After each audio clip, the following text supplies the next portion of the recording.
everyone. Welcome to Dismiss to Doctor. Thank you so much for joining me for another episode. I'm your host, Dr. Bria J.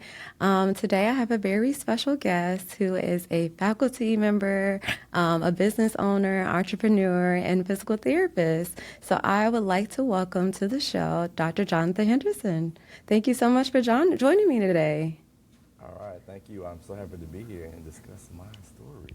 Yes, I'm so grateful that you take the time to just be a part of the podcast and sharing your story. I remember hearing it for the first time, and I'm like, I gotta have you on the podcast. Yes, definitely. So, without further ado, I would love for you to just kind of introduce yourself with your schooling, your background, where you are now, so that the listeners can get to know you a little bit better. Okay, great. I am Johnathon Henderson. I earned my doctorate of physical therapy degree from Alabama State University about 16 years ago. So I graduated in the class of 2010. I'm originally from Oxford, Mississippi. I did not know what physical therapy was until I went to college at Christian Brothers University. So I grew up in healthcare because my mom was a nurse, and my entire youth I knew I wanted to be in healthcare, whether it was doctor, dentist, nurse, or something like that. I knew that's what I wanted to do. And then I did not find out what physical therapy was until my junior year of college. And that's when we were able to observe what physical therapists did, observe what they, where they worked, how they worked, and who they worked with. And that's when I fell in love with physical therapy. Mm-hmm. And how was your experience in physical therapy school? Okay, so my physical, my You like physical getting right therapy into school, it. right into it. My experience in physical therapy school. So let's start with how I got in. Okay, Mm-hmm. so of course, back then I'm old school, so we actually had to pen and paper application. Mm-hmm. So I started applying in the fall semester of my senior year, and I applied to like 6 schools, and right out the jump, right out the jump, all 6 said no. Mm-hmm. I did not get an interview. I did not get any kind of, thank you for applying. Try again later. I didn't get anything. It was just, hey, you're out. You're not coming in next year when you graduate. So of course my feelings were hurt, but I am a person who likes to meet challenges. And when people say, hey, you can't, I'm like, hey, watch me. And Mm-hmm. so when I graduated, I was able to find a job after college, after I graduated, as a physical therapy technician, where I primarily taught aquatics classes for the physical therapist. So my boss was a physical therapist, and I taught pool classes for the patients who wanted to do extra time in the pool. So I literally had like 5 or 6 hours helping his patients in the pool as I wanted, as I needed. And so that allowed me to gain my experience and my hours in PT. Okay, so now, another year later, I decided to apply again to the same 6 schools. Oh, And okay. again, and again, each school said no. Mm-hmm. So this is after the second cycle. Yeah, so Mm-hmm. while I was working there, I also did some of my prerequisites over again. So I retook, at the community college, I retook physics and anatomy and statistics classes. I aced those classes, and that's what made me kind of hurt my feelings even more. Is like I applied to the same schools again, they still said no. So I was like, you know what, let's take a look, let's look back, let's assess myself. And so Alabama State was a school I did not previously apply to. It was like the last week of November, like right before Thanksgiving, and their deadline was December 1st. So I was like, I'm going to apply to Alabama State. I'm going to submit my application, pen and paper, and overnight my application so it arrived by November 30th. And would you know it, it arrived by November 30th. My application was on time. December 1st is there. Um, Come around to like March or April, I think that's when they make their decisions. One of the professors actually called me and was like, hey, I'm Dr. Washington at Alabama State University. I see we got your application here. We're going to put you on a wait list. And I was like, Mm-hmm. okay. We had a conversation, maybe like 5 or 6 minutes. It was a short conversation, and she was like, we're going to do a wait list. What it entails is that if anybody drops out of the incoming class, which starts in May, you're next in line. So that goes on and on. I'm like, okay, next in line, sure, no problem. She asked me what I've been doing since I was out of school, graduated. I was like, I'm a PT. I work as a pool therapist in aquatics classes and teaching, blah, blah, blah. Took my prereqs again at a community college to, improve my GPA. And how about like 2 days later, my dad calls me. He's like, hey, I got a letter at the house. It was UPS overnight, and it comes from Alabama State. And I was like, open it. I'm like, no, don't open it. He's like, okay, I'll open it for you. And it said I was accepted to PT school. So that's how I got to Wow. Alabama State. How many days after the phone call was it? Like 2 days later. Oh, Yeah, wow. like 2 days after the phone call. So you must have been like number one on the wait list. On the wait list, I think she already had in mind that I was going to be coming, and she was my phone call. Yeah, but got there. School started literally like a month later. It started the Tuesday after Memorial Day in May. Got there. Did not realize how hard PT school was. I think for a physical therapist, we don't realize how challenging it is from college to PT school. It's a postgraduate program. It's very intense. We were in class, 8 to 5, Monday through Thursday, whether in lab or in class, lectures. And it's just challenging. And so I really made like A and B for my first semester during the summer for gross anatomy and like history of PT. And then the fall comes around, and then you take a full course load. You got 4 or 5 classes. I am struggling, but I'm surviving, making my A's and B's. Then comes around to the spring semester, and I make my first C. I had like a C during midterm, and I'm like, okay, this is challenging, but I can do this. I think it was my pathology class. I made my first C. Then I got to summer. Summer was where we took spine. Spine is where we learn orthopedic spine care. We do spine 1 and 2 during the summer. In spine, I earned C number 2 and C number 3.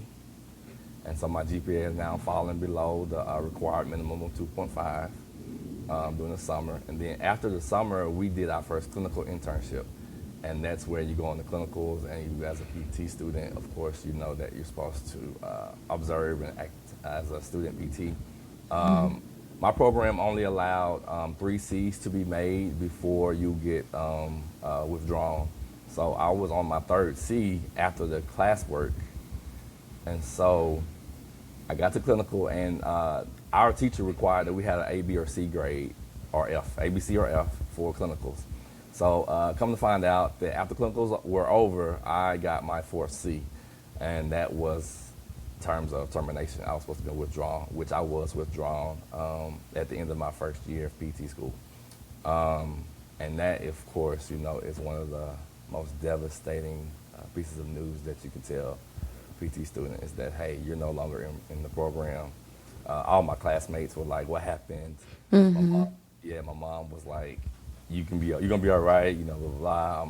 I'm from Mississippi, and she's like, I want to drive 5 hours to come see you. I'm like, I got this. I'm gonna figure this out. Yeah. So that was probably my first hardest blow to my mental state was, earning that failure, earning that C out of PT school. After you got your first C, was there anything that the faculty kind of like had a conversation with you regarding like, okay, this is your first C, to like give you some pointers for like continuing the program? Or was it like after your second C? Or was there ever a conversation like, hey, you have 2 Cs now, and like, what are some things that we're putting into place? Like, was there anything on the faculty end that was like outreach for you once they saw that you had gotten that 2nd or 3rd C? Actually, no. I'm getting a little feedback. Actually, no. The first C in the spring, it was like, okay, you're okay. You're allowed 2 more, but because in the spine class is so intense and quick, I think it was literally like 3 weeks long or whatever it is. It came by so fast, and I was like, okay, it blew by. I think we went to class every day, like 8 to 5 every day for like 3 weeks in the summer in June. So it was like, okay, I had literally no time. So no, I don't believe my teachers were like, hey, Jonathan, you're going to be okay. Just study a little harder, blah, blah, blah. I got none of that. I wasn't given any time to study. I don't believe. Maybe they did offer that, and I just didn't take it. I was thinking to myself, as a bonehead, I guess I would be okay. Nobody really thinks about that. It's like, okay, you do have a cushion of 2 more C's, but after that first one, I didn't do anything special. Maybe in retrospect, I probably should have, but hey, as a youngster, youngster, 24, 23 years old, it's like, okay, Yeah. we're good. Let's move on. Yeah.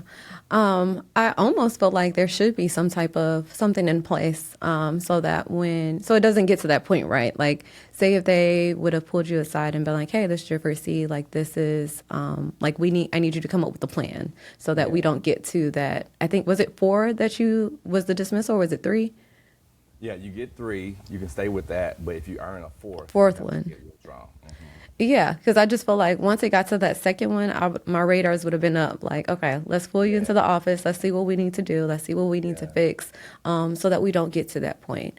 And yeah, sometimes schools have that in place where they have those conversations with students, and then sometimes they don't, yeah. like you And you said. know what? What might have happened is they might have talked about me outside, out of behind closed doors without me, which is interesting. We never know what goes on as a student. You just, In the faculty meetings, yeah. yeah, faculty meetings. You're just told to, hey, move, move, move.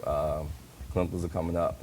But I guess another thing that really shocked me was the clinical experience, where I remember being in clinicals where my ACCE contacted my CI, who's my clinical instructor. So the school representative calls the clinical instructor.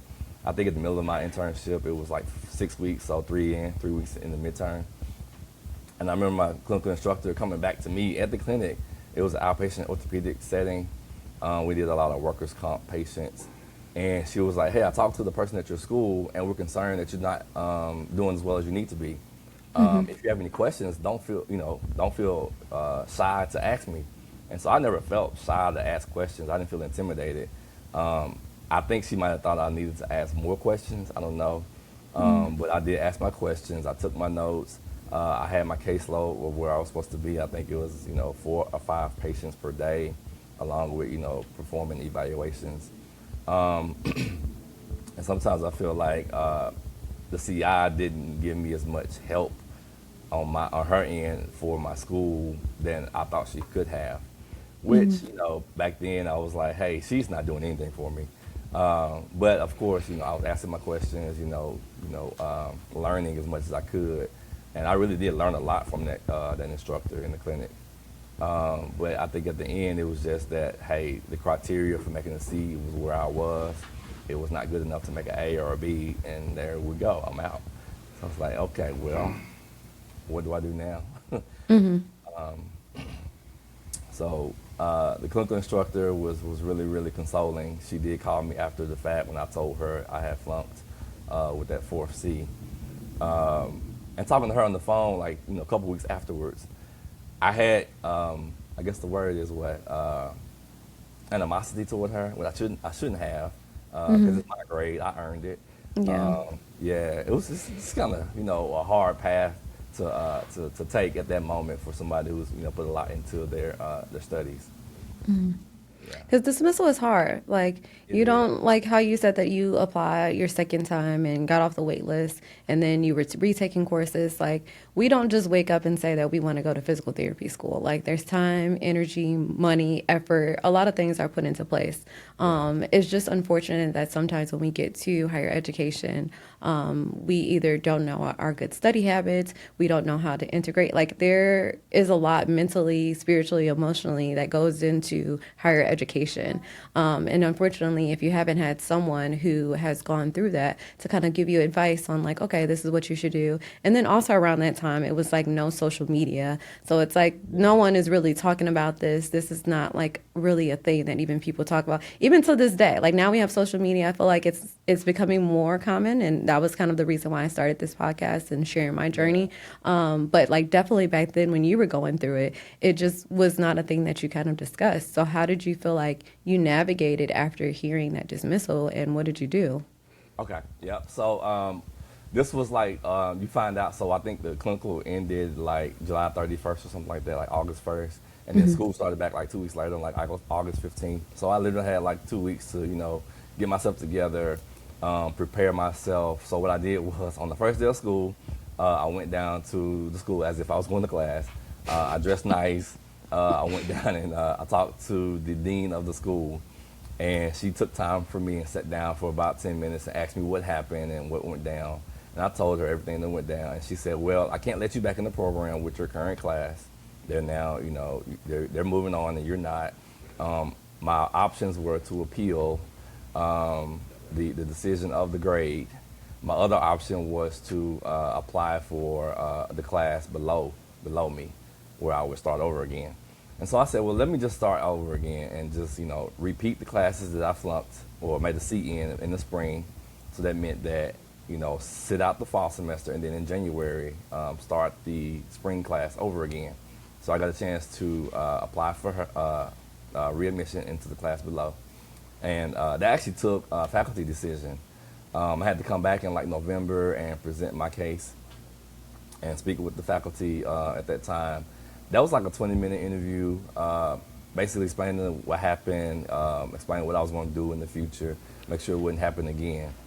And that would let me back in the program. They made that decision literally like an hour after I left.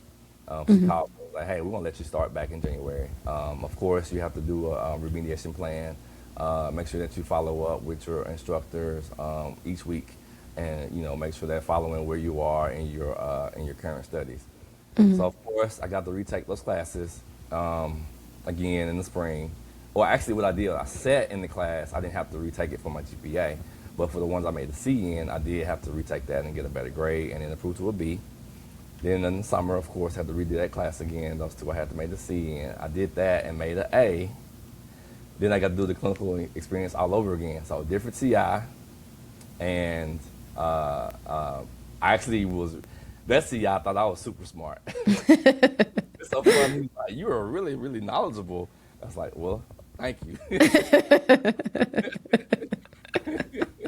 He had no issues with me. It was wonderful. It was a sports clinic, very similar to the one I had before, except they did more workers' comp. So the second clinical where I got to repeat, it was a sports clinic. He was a really good CI. He was knowledgeable as well. I learned a lot from him too. I actually used some of my orthopedic PT clinical skills from him, to this day. And then that's not the end of my story. I get to matriculate to the fall semester of my second year. Of course, I'm met with more challenges, but I faced them head on.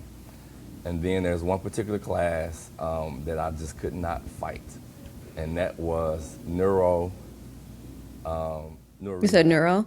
Yeah, neuro rehab, neurological rehabilitation. That's where you study, diseases of the spine and brain cord, spinal cord and brain.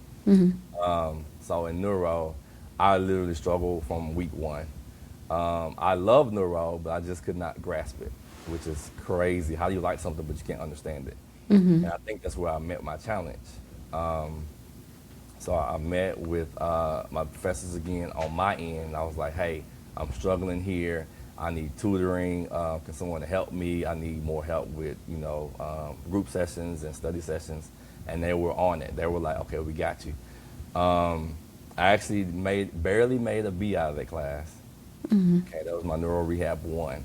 So in January, we moved to neuro rehab 2. Of course, it layers on top of what you learned from the first semester. It's a neuro rehab 2, and it's the night before. This class, neuro rehab 2, is only half a semester, so it went from January to spring break, so March. The week before spring break, before finals, I had a D average. And I was in trouble. I was literally crying, and my mom was crying to my friends. I was like, what am I going to do? I have a D average. And the only thing left was my final exam. Come to find out, speaking to my classmates, I wasn't the only one. There was a couple of other guys who had D's or C's in the class. I think one guy had an F. And it was just like, okay, how is it that, a class of 18 students, how is it that 5 or 6 of us are having a poor grade? So we got together and we talked to the chair of the department. And he's like, are you serious? It's like 5 of y'all who were almost flunking this class. And so we all felt like that something was going, disconnect. Why was it so many of us that were flunking the class? And so he was like, I'm going to investigate. We were like, please hurry. You only have like 5 minutes. So, we were supposed to be done, next week. Final exam is next week, blah, blah, blah. And he's like, I will figure it out. We will figure this out. So he investigated to find out that things were going down behind the scenes that he was not aware of, and we helped him find out, what was going on. So the 5 of us that were either had a C or a D or failing, he actually allowed us to pass the class. He told her to curve the grades so that none of us flunked out.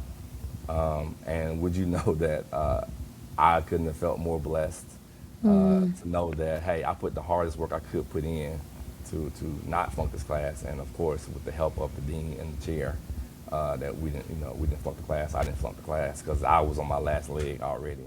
So it's literally almost 2 dismissals I had. So yeah, my story it gets longer.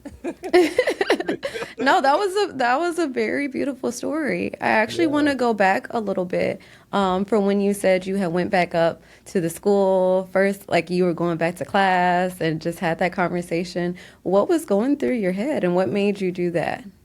Yeah, so going back to you talking about my semester in the Neuro 1 class.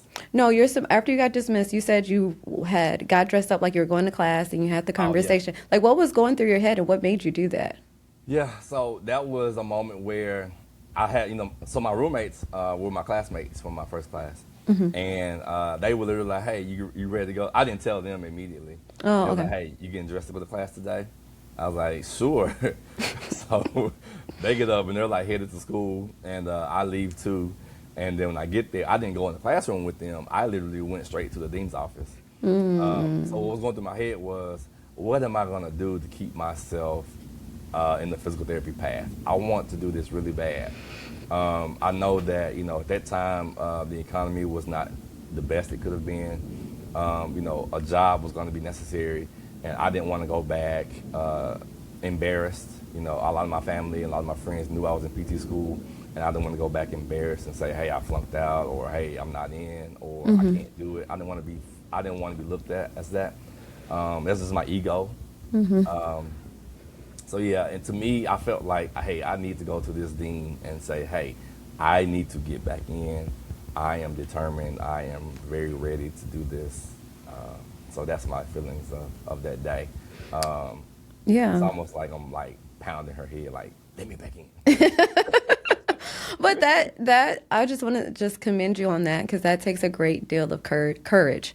Yeah. Because as I'm thinking about on the times when I got dismissed, like going back onto campus itself was just like it brought back so many memories, and it was very scary. It felt very like I just felt my heart racing. So for you to go back, get dressed, be in that mentality, and then be able to hold a conversation, like I was down and I was down Yeah. bad. So Yeah. like immediately, or like I can't remember what you said the time frame was from when you got dismissed to when you went back up to the school. But in any state, it's an emotional state, right? Like finding out you just got dismissed from the school and then putting yourself out there, like essentially you were putting yourself out there and you had the courage enough to do that. So I just want to commend you on that because it's very scary.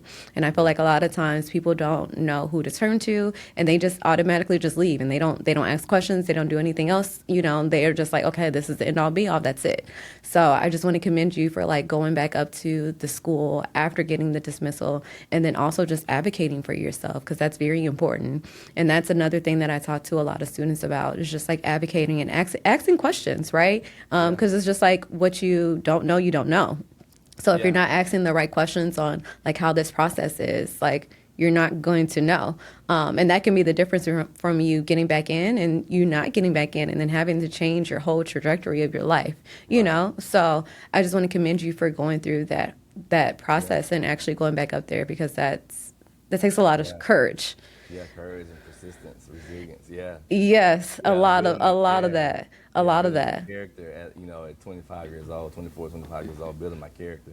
My dad, he's always giving me like these one-liners. He was like, "By the yard is hard, by inch, it's a cinch." And I'm like, "What?" He's like, "Yeah, take it step by step. Like you can do this. Yeah. Figure it out. What's the next step that you need to take to move to the the greater goal?" Is what he was basically speaking of. But yeah, thank you. Yeah. I love that. Yeah. Yeah. So, my story, it continues. It's crazy. So I did finally graduate from Yes. PT school. Yeah, moved on. Matter of fact, I want to say that first semester, third year, I ended up with a 4.0 grade point average. Wow. Congrats, Yeah, congrats. yeah, right. Before you done and go to clinicals, my last four classes were all straight A's, which was like, thank God. Like, as hard as I've been You're working, like, I'm finally able. finally. Right, as hard as I've been working, I'm finally able to show it. Yeah. So graduate, finish the clinicals out, graduate in May.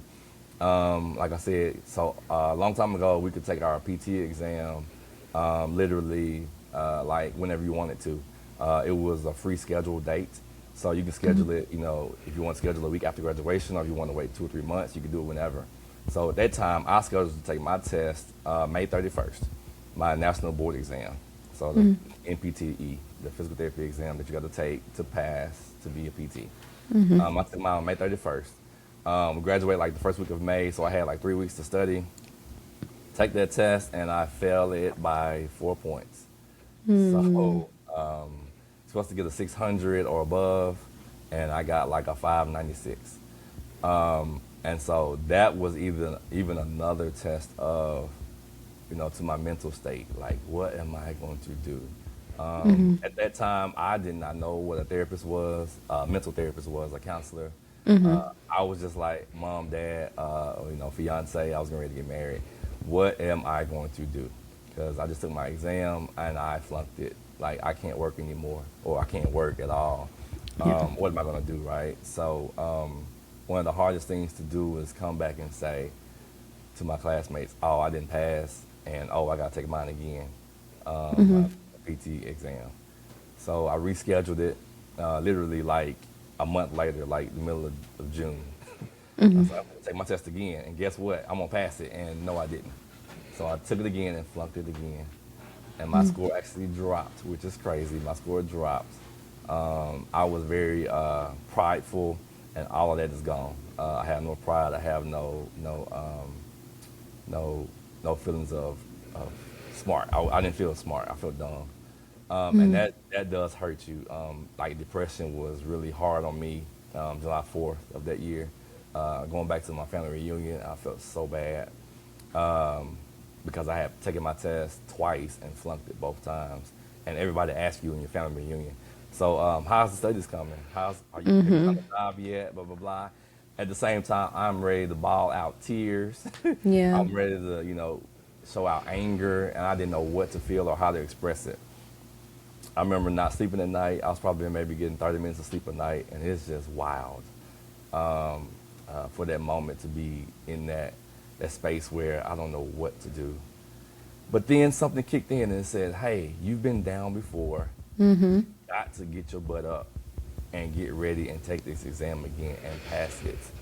So I reached back out to my dean, actually, at the school, and he said, hey, I'm going to tell you who to talk to. Talk to Dr. Linda Woodruff.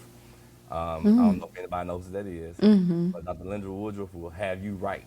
So I actually called her and spoke to her on the phone for like a good hour. And she laid out a plan for me. She was like, hey, we're going to get you on a review course for your PT exam. We're going to get you some study materials. I'm going to have somebody call you from a previous class, and they're going to give you their practice exams. They're going to mail them to you. They were on CDs or whatever. And they were like, we're going to get you together. We're going to make sure that you pass this exam your next time, and it's going to be your last time taking it.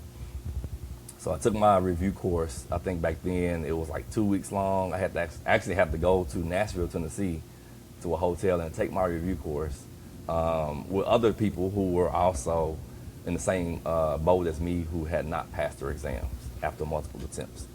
The review course was really, really good. It helped me build my motivation. It helped build my confidence. It helped build my courage again.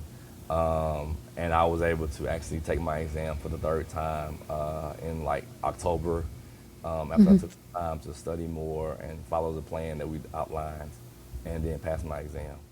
On the third try. Yeah, on the third try. Yeah. Congratulations. Yeah, thank you. So it went from May was the first time, right? And then June, you said a month In June. later. And then you took time, like a few months, and then took it again in October. Yeah. Well, congratulations, congratulations. Yeah. That is such a, it's also a testimony to your just dedication, resilience as well, for just not giving up. Because for those who are listening, like you're not able to practice as a physical therapist until you pass this board exam. So it can be a lot on you mentally, especially, I don't know, at the time, I know you mentioned you had a fiance. I don't know how you all were living, but like that also can be a strain because it's like at this point, during this time, you're not making any money because you're waiting to pass this board exam. And then you're also investing in yourself. So, like whatever resource she gave you, I'm sure you also had to pay money and like driving and, doing all the things. Like these things cost money. And during that time, it's like you have to lean on your support system in order, like financially, in order to get you through those next couple of months. Because imagine like graduating, not making any money, but you still have to eat, you still have to drive, you still have bills. Like the bills are still coming. Yeah. And then also like, I don't know what your dynamic was like with your fiance, but like, I don't know if you all were living together or what the case may be, but like, just in general, bills are still coming. Yeah. So I just wanted to just like commend you on that whole path because it could be really scary, like not knowing when you're going to be able to start making money. And it's like after you graduate, it's like, okay, I'm finally in the field. I'm ready. And then it's just like that test kind of determines everything. I did want to ask you because you mentioned like going to like the family reunions and how you felt when family were asking you questions. Because I feel like this is a really common thing, and it was something that I was like ultimately really scared of doing. Was like telling family members that I had gotten dismissed or that I was not going back to the program. If you could give your family members or any family members that may be listening who are families of a student that is in higher education, what advice would you give them in regards to kind of following up with a student who's in higher education? Yeah, so I would say be supportive of them. I did have it was my dad's side of the family reunion, and we a lot of them are educated as well. They either been to college or postgraduate school, and they were really really supportive. I remember my cousin; she was actually in her nursing program at the same time, so we literally like had our same feel of hey, this is hard. This ain't easy. Like no one really knows until until they're in it, and she actually was in it. So of course, leaning on her to say, hey, she's like, you can do this. We got this. We're gonna do this together. She was in school to be a nurse anesthetist. I'll take that back. She was already a nurse and went to be a nurse anesthetist, and so we were there. So she graduated the same year I graduated. I don't know how they do their final exams or whatever, but she was just saying how hard it is, and she understood, and we could sit down and talk if I needed to. So just be really supportive. Of how your family members, cousin, sister, brother may feel.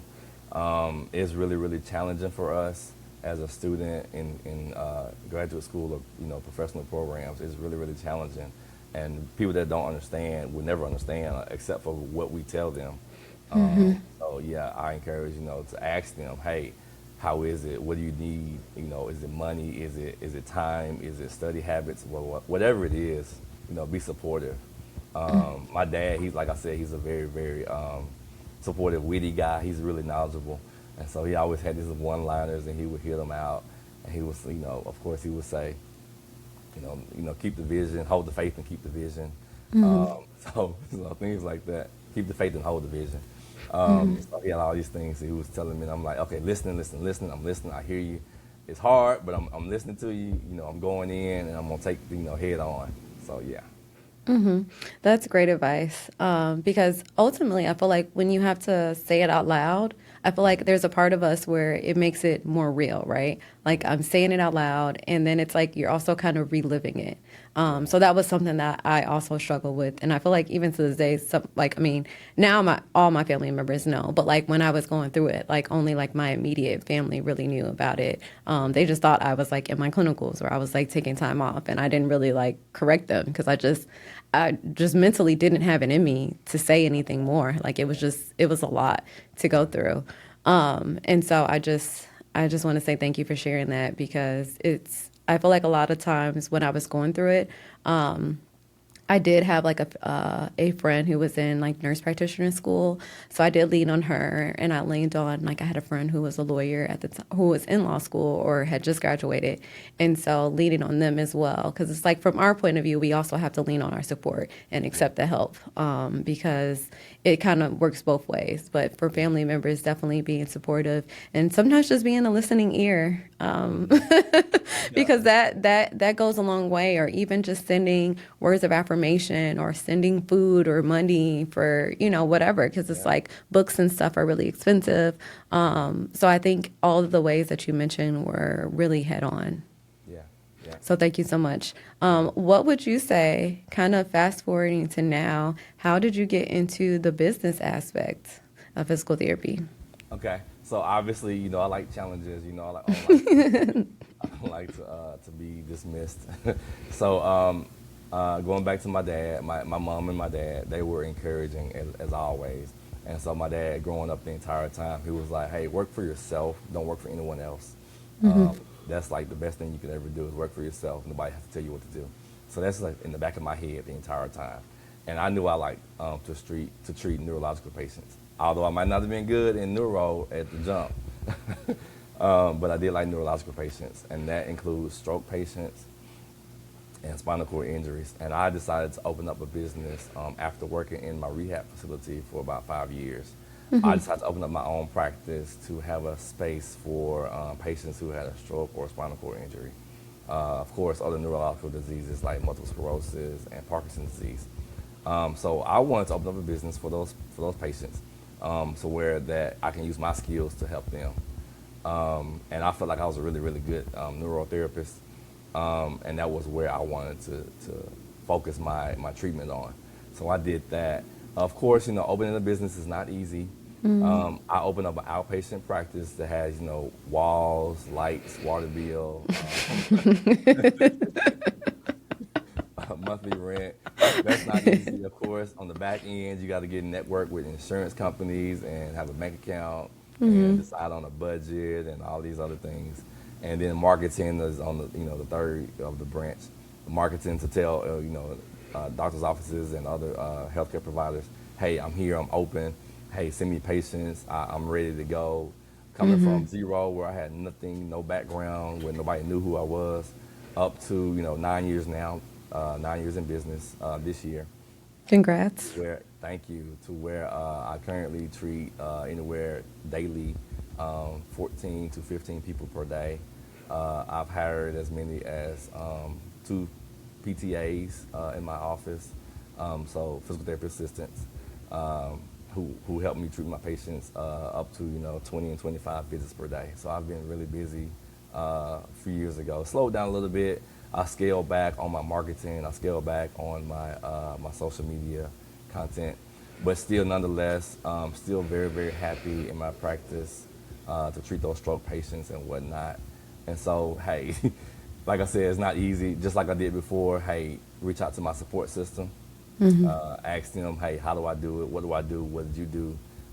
Just to keep the business going. Even people that weren't in PT, like one of my friends, he owned a trucking company. I was like, hey man, how do you run your trucking business? And he was like, I did this, I did that.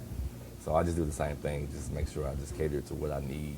And then of course I always ask questions to see who can help me the best. And pretty much everybody can help you in some way or another. So I was just like, let me do this. Let me thank you, be grateful. So that's how I would say I was successful.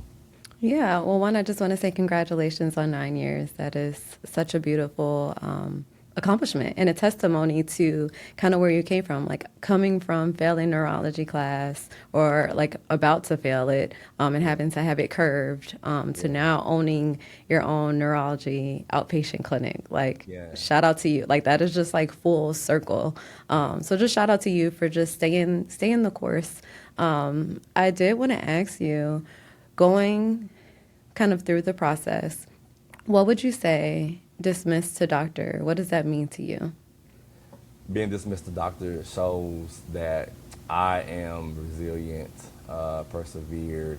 I meet challenges. Not to say that I'm not dumb. You're not stupid. You just need to meet the next challenge and stay focused. So perseverance is key. And like you said, I like the word courage. You have to be courageous to go out and take that step and ask for help if you need it. And you can go a long way as long as somebody helps support you. Thank you so much. And then I did want to ask, how did you get into teaching? Okay.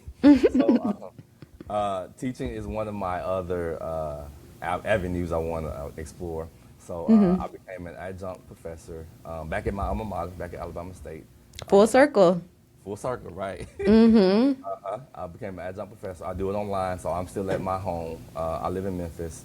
I'm still at my home where I teach the students virtually at the Alabama State PT program. 3 years ago, of course, I still keep in touch with some of the faculty members down there.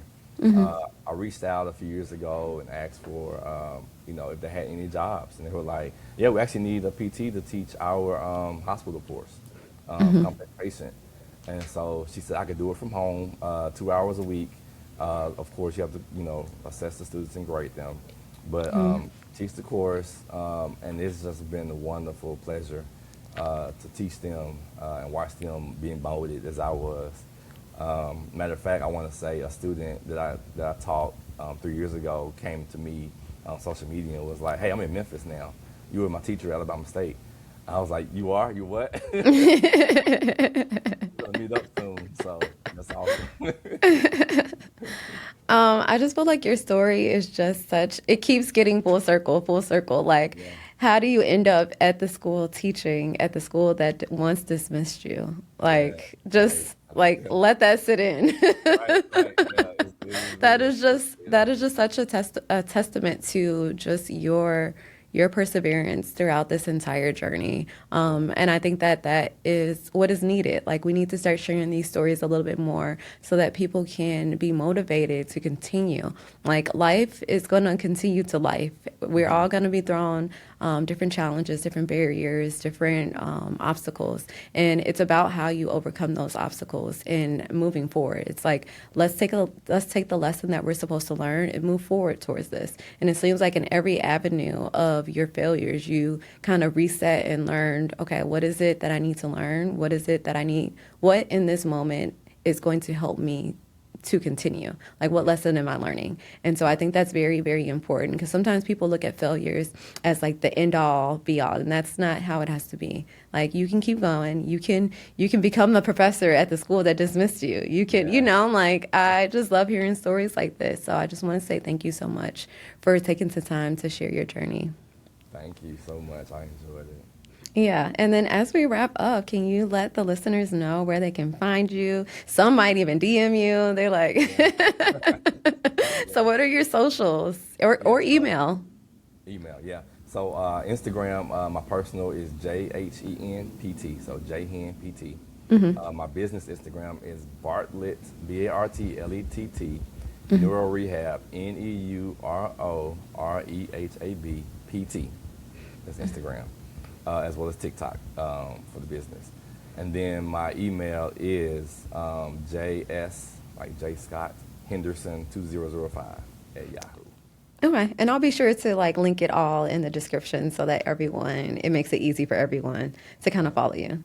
So I just wanted to say thank you so much for joining me and just sharing your story. Like I really appreciate it. I definitely think that this is going to be so beneficial for whoever is listening, whether it's a family member or it's someone going through it, someone in higher education. Like I think it has a lot of gems in here. And shout out to your dad. Yeah, hey, that dude at Is 82 there years if there's old, an MVP of the story, it's dad. yeah, at 80 years old, he's still VIP in my heart, man. And my mom too, yeah. So thank you so much, everyone, for tuning into this episode of Dismiss to Doctor. I'll be sure to link all of Dr. Henderson's information in the description. If you know anyone who is going through dismissal, academic failure, or suspension, please feel free to share this with them. I also have a free Dismiss to Doctor Facebook group for anyone who is looking for community and would love to have you all join in. So thank you so much for tuning in, and until next time, thank you.